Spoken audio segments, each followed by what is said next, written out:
YouTube, what is good? Today, it's all about the S14. And as you guys can see right here, we're gonna be doing some maintenance. In the last video, Mike and I picked up this 1997 S14, and it has some goodies on it. I'm gonna do a full walk around at the end of this video and really go into detail on what it has. But it needs some updates. It needs a little bit of body work. The JDM front bumper has a couple cracks in it, so we'll be getting a new one of those this week. I'm gonna get a kooky spoiler. And then thanks to the homies at Peak PPF, it's a new color PPF company with a 10-year warranty. We're gonna be wrapping this really soon.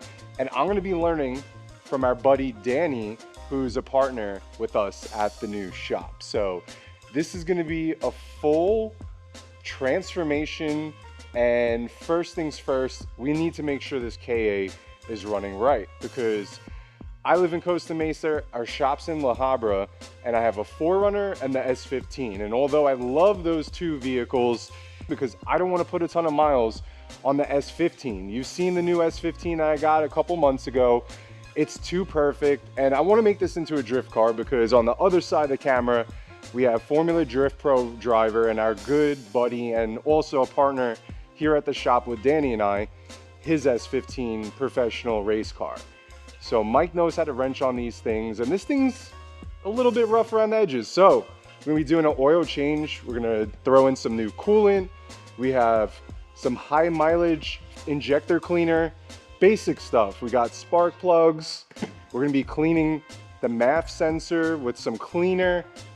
And then we got some ATF fluid, because the power steering, of course, I drove it all the way back from Los Angeles, and the power steering started whining on us, of course, the day I can buy it, right? So, and I'll fill you guys in and show you a little bit more detail on it. All right, so continuing with the maintenance, what Mike and I did was we topped off the radiator with some coolant. We did a 50-50 Japanese blend, and then we topped off the power steering reservoir with ATF fluid, because once I drove it from LA to here, it started whining. Now, everything was going great until we saw a puddle underneath the car pissing out ATF fluid. However, the owner of this car, I'm pretty sure without him like saying on the listing, knew the steering rack was going out. So in the trunk, we have a brand new steering rack. So what I did this morning was I hopped on GK Tech's website. We ordered some new steering rack lines, because these are hard lines, and years of abuse and whatnot, they just corrode, they crack. They disintegrate basically. So we got new lines and new bushings for the steering rack. So Mike and I will go ahead and replace that. But right now, it's not dumping a ton of ATF fluid. So far, so good. Now, the next thing I want to do with the tune-up is clean the MAF sensor and replace the spark plugs. And right now, I have some of the spark plugs out. So here's the bad one. Here's the new one. Now, this one's not terrible, but there's a little oil on the threads. And what I'm thinking is the valve cover gasket needs to be replaced. There's a tiny bit of seeping oil coming out. And I believe, to my knowledge and Mike's knowledge, that each individual spark plug section has a little grommet there. Only cylinder one has a tiny bit of oil residue on the threads. So let's refresh these. Now, one thing I want you guys to make sure, if you've never done spark plugs before, is checking the gap on the spark plugs. Now, a lot of new spark plugs come pre-gapped, but from my understanding, what Mike told me is that when you have a turbo car, you want to gap them specifically for whatever reason. I'm not a mechanic. I know how to do a little bit, but what I did was I picked one of these up. I looked up what the proper gap size is. And for the KA, which is NGK BKR5EGP spark plugs, they're already gapped. I checked them with this, but you pick this up. It's $1, guys. Don't be cheap.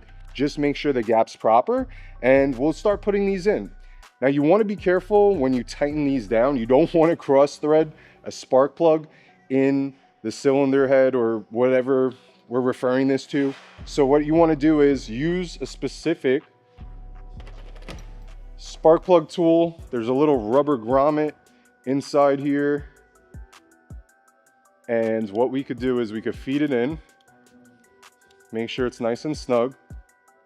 See, it's not falling out. All right, so we got the first two cylinders with the new spark plugs in. I'm gonna show you guys how I like to do the other ones. And the cool thing about this spark plug tool, like I said, if you've never done this before, is there's a rubber grommet that catches the spark plug. Otherwise we need like one of those extension magnets to get them in and out.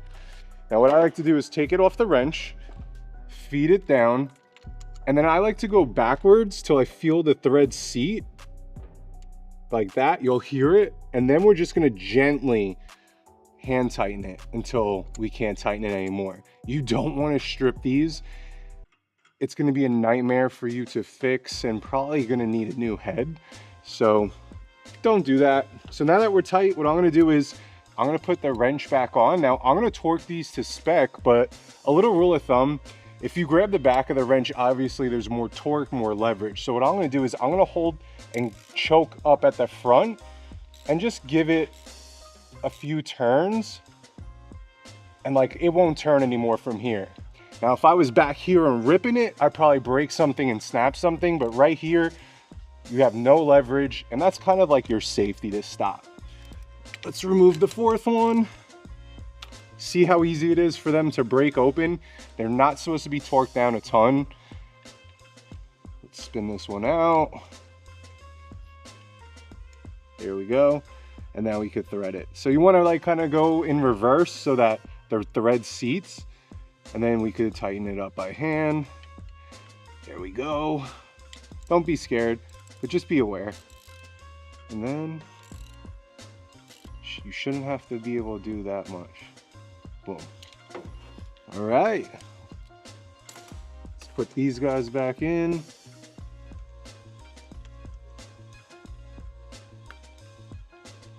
All right, so now we got the spark plug swapped out. We're gonna clean the MAF sensor. I'll show you guys how to do that too.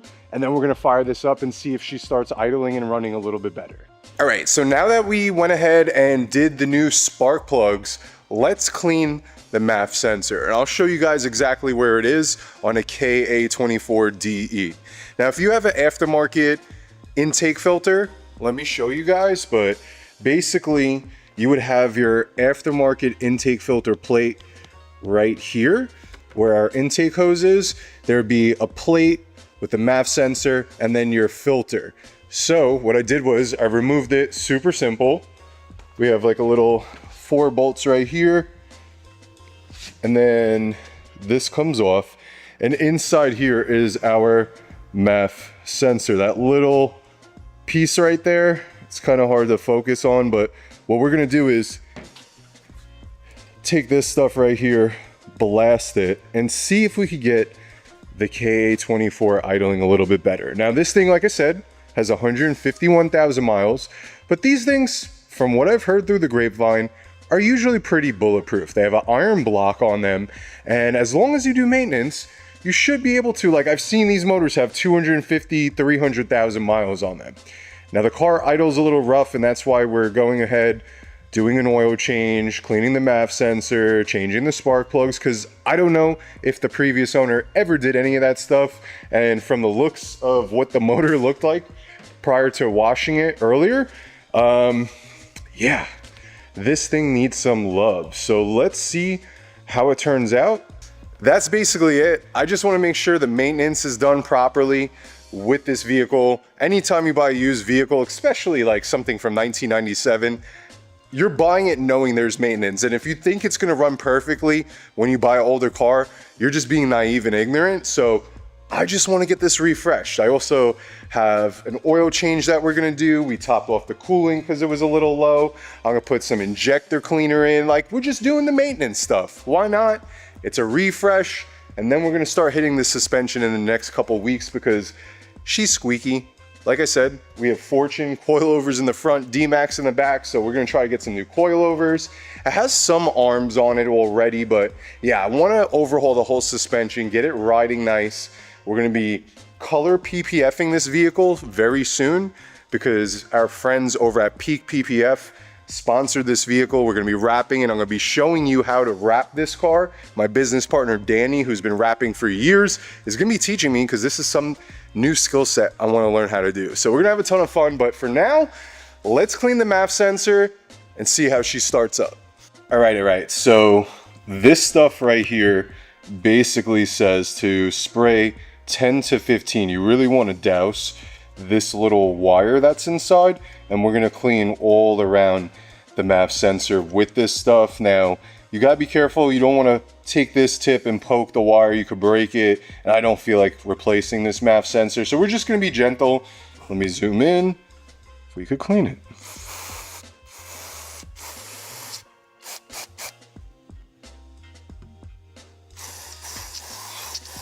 Gonna kind of hose it down. It dries pretty quick. All right, so I went ahead, hit it a bunch of times as you saw, and it's really hard to see, but that little filament right there looks way cleaner. I could even see some like red color on it, so we definitely cleaned it. Now, there's no videos or anything in the forums on how to clean this, and that's why I'm making this video. I did see on an S13 though, that there's also another element behind here. Now on some cars, you can pull this whole thing out. With this one, I really don't know if you can. Kind of looks like, I mean, I could take this out, but this doesn't look like it's gonna slide out. I need to slide this piece essentially out. So I'm just gonna try to hit this as best as I can and see what it is that we could do. Try to get some of this gunk off the screen, and then we're gonna let it dry for 10 minutes, and then we'll stick it back inside the car and see how she idles. All right, so now what we're gonna do is just let this dry off. I wanna clean this screen because it's pretty dirty. And then we'll let it dry for about 10 minutes, it says, before we reinstall it. All right, so I know I didn't show the disassembly of the MAF sensor, but essentially you have this intake pipe right here, there's a clamp, and then we just have two sensors that we have to unplug. Basically the same shit to put it back on. So what I'm gonna do is, I'm gonna take this, we're gonna feed it like so, and then we're just gonna tighten this down. And what is this, a 9 mil? 8 millimeter. And we'll just rotate it like so. And yeah, just tighten down the hose clamp, super easy. Make sure it's snug, don't over crank it, you don't wanna crack any of the tubing. Make sure it's on there, it's not going anywhere. And then what we're gonna do is take this right here, plug it up, and then this one up top.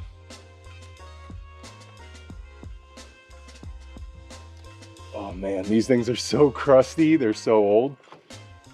All right, let's make sure it won't pop out. What up? All right, so now that the MAF sensor is clean, let's see if this thing is gonna idle a little bit better.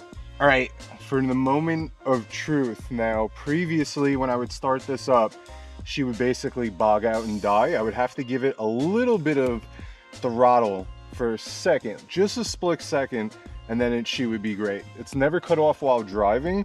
However, it's kind of a pain. So I just want to see if we could fix this idling issue. So let's see what happens.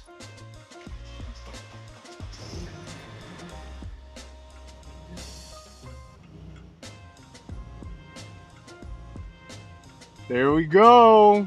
A little bit rough, but it didn't cut off. It wanted to, but she seems to be running great right now.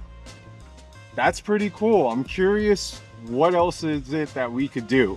Literally what would happen is I would start it and would bog right away, and I'd have to give it, like I said, a little bit of throttle, and then as it warmed up, she was great. But as of right now, with this cold start, I haven't started this in a couple days now, it seems like it's definitely idling better.